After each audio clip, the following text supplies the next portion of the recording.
All right, Ziggy, how you doing? Yeah, I'm good. How you doing? All right, thank you very much for taking the time today. Appreciate it. Yeah, man. Thanks. Yeah. So looking forward to your show September 30th over here at Indian Ranch in Webster, Massachusetts. And this is a celebrate. Well, this was supposed to take place in July or last year, I guess. It was last year was the 70, would have been your father, Bob, would have been 75. And it's a kind of a celebration Right. of his music. Sometimes I hear this sometimes. I ask people if they like reggae music. They say, well, no, I'm not a fan. Then I say, well, do you like Bob Marley? And they go, oh, yeah. And and I just want to, from your perspective as a family member, someone who's been surrounded your whole life, what is it about your father's music, do you think, that has let it endured like for over 50 years? Well, it's the music, is the personality, is the image, is the idea. The idea of him, what he stood for. So I think it's not just one aspect of who he was that is attracted to people, but it's all of him. The music is a part of it, but also his image, his personality, his interviews, how he talks. So I think he's a full. People see him as someone they can relate to, and someone who is accessible on different levels. So I think it's a bigger thing than just the music.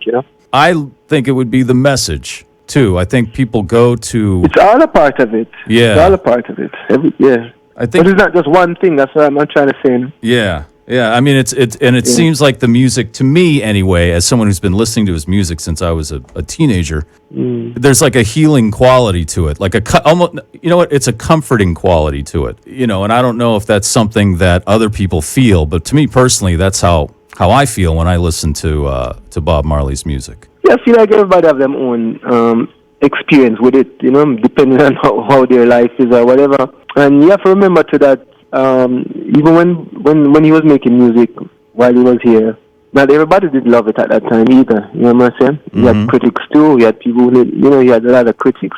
He had a lot of pushback too. I mean, some people didn't like, let's say, the Kaya album because it was too soft, but now that he's not here and people have a chance to really appreciate it, I mean, it's a much different story. So we can always sugarcoat stuff, but it wasn't always like everybody loved Bob Marley. It wasn't like that. Some people didn't like him. Yeah.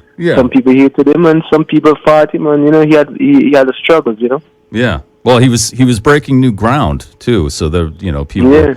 Yeah, had to kind of understand what he was trying to do. I feel a lot of his music, and don't take this the wrong way, is sadly still relevant. Some songs are sadly, because he was a man about, from what I get from listening to his music, about justice, about doing the right thing, about treating people with kindness. And then there are songs like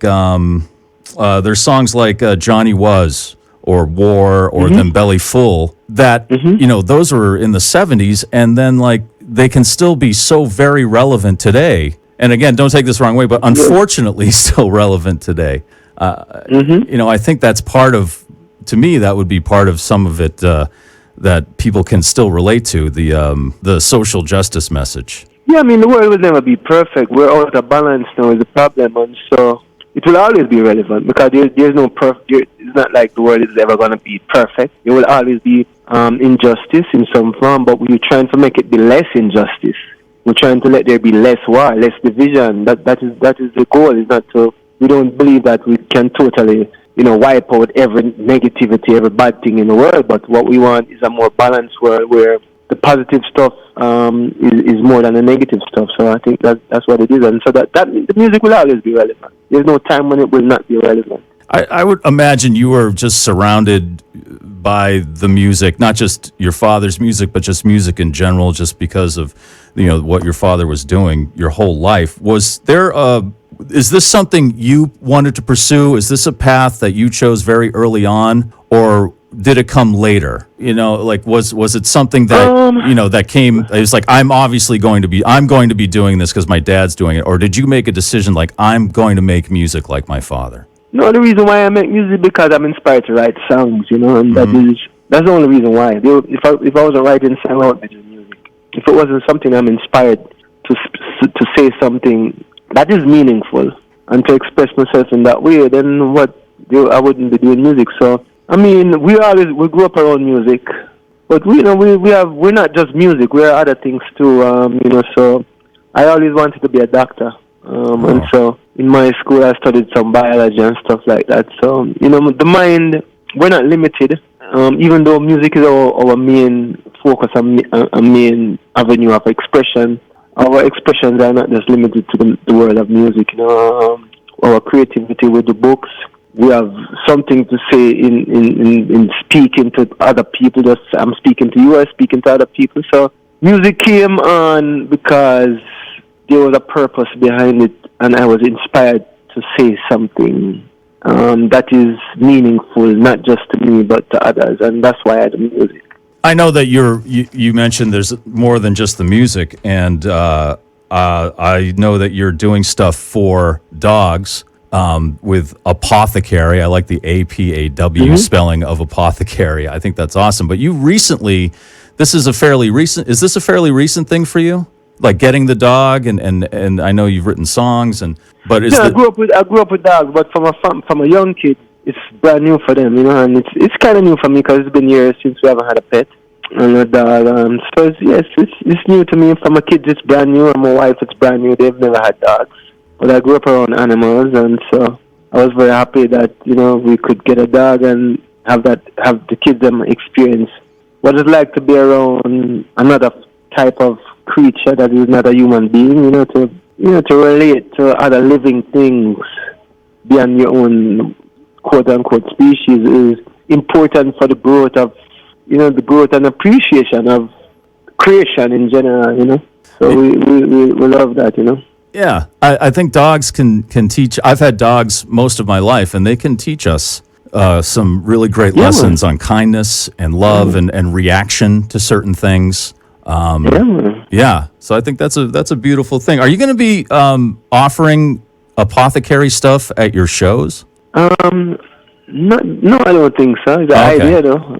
Yeah, I was just wondering because I'm going to go see you over here at Indian Ranch coming up next week, and I have a dog, and I was just going to check out some stuff. But of course, we can probably get it online, though, right? Yeah, I hear you, though. That's a good idea, though. Yeah.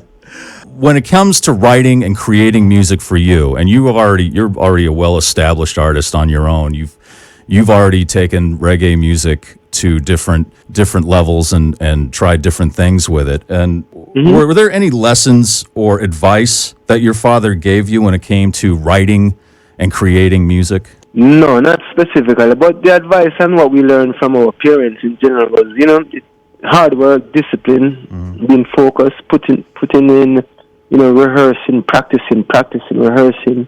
These are the lessons. It's not lesson like, hey, this is how you write a song, you put the verse, not like that. Right. The examples that they set that I think we learned from a lot, So it's like just because you're the son of a musical legend doesn't mean it's going to come easy, right? You got to put the work in too. No, part of it is in us, right? Because my whole family is music, basically. My mother, my father, my grandmother, my grandfather, both sides of my family is all musicians, you know what I'm saying?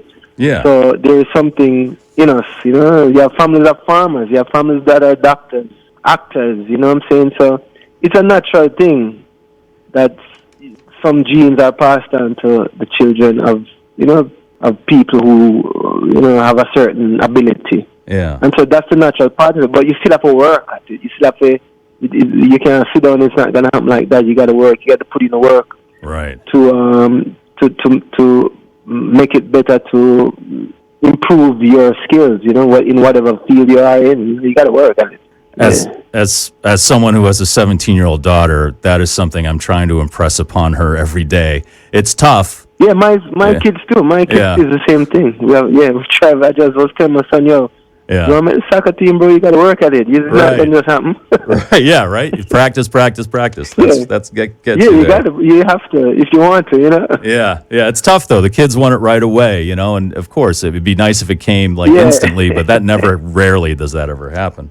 No. The kids nowadays they've grown up in such a different world. You know what I'm saying? So different. Well, things are so instantaneous with technology. They have a phone in their hand. Yeah. And you can get everything, including music or whatever, instantly. So, Yeah. but it's like when it comes to skills, you got to practice those your whole life, right? Yeah. You have to. Yeah, you have to.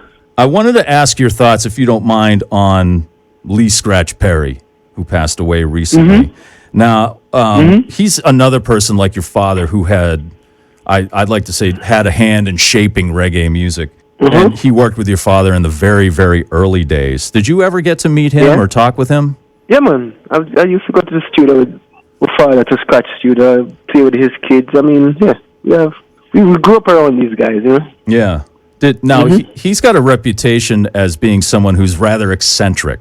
Was that something that was for real, like when you would see your father working with him, or was he all business in the studio? I mean, listen, Jamaica, we have a lot of characters in Jamaica. We have a lot of eccentric people, but and everyone, they're unique. It's nothing for me. It's nothing strange because we grew up around this type of people. Scratch was a different type of person. He was different.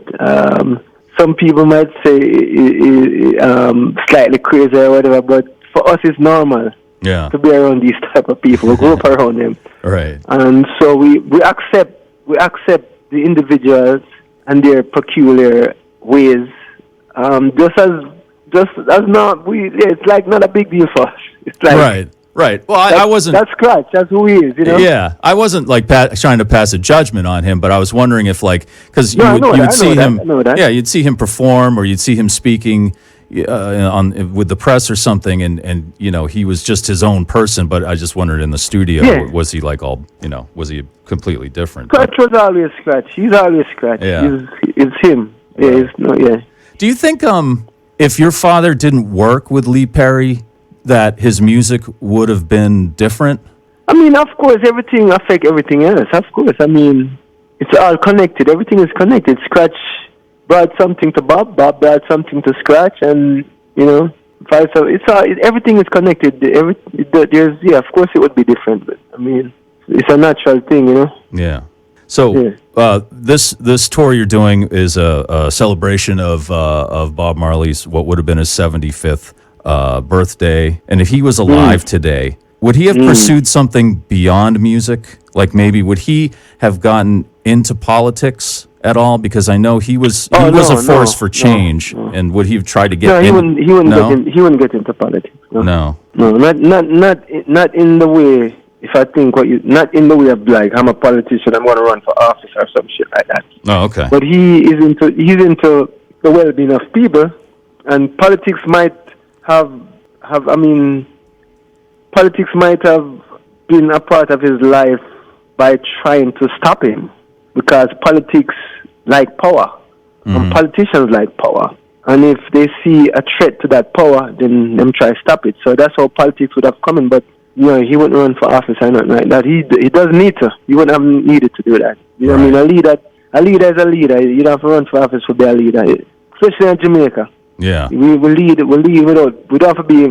You can be more powerful than a politician. I say if people love you and see it as an example. I say you can be so much more powerful. Right. Yeah, he was very influential without getting into politics. He didn't need to. Yeah, man. Yeah. No, I need politics. Well, what about this? Do you think he would have owned a soccer team? Because I know he loved the game. Yeah, yeah. I mean, I could see that. I could see that. That's a good one. Yeah. All right. Well, I really appreciate your time. Thank you so much. Looking forward to seeing you here at Indian Ranch, September 30th. One last thing, and I know this has been focused on music, but do you have a really fond non-musical memory of your father? Something that just comes to mind or that you think of often? Yeah, I mean, most of my memories of him is not musical. It's just everyday life, playing soccer, going to the country. We went to, this have something to do with music, but going to Zimbabwe, him taking me and my brother Stephen to Zimbabwe with him for the independence celebration was one of the most memorable experiences of my life. Traveling with him, staying in the hotel with him, and just hanging out with him, stuff like that. I mean, it's all memorable. That's a historic show. I mean, that's amazing that you were there. not just the show, but the whole experience for me is very impactful. That's awesome. All right. Well, thank you very much, Ziggy Marley. I appreciate your time. Oh, one last thing. I just want to comment. Spin It Faster with Ben Harper is amazing. I hope you do. Nice. I hope you so too. Nice. I hope you continue to work with him, man, because that song is great. Man. Yeah. I'm a fan of his too, but that song is fantastic, man. So I hope you continue to work. It's bad. Nice. All right. Well, we appreciate it. Thank you very much, and we'll see you on September 30th, Indian Ranch here in Webster, Massachusetts. Ziggy Marley, thank you very much. Thank you very much.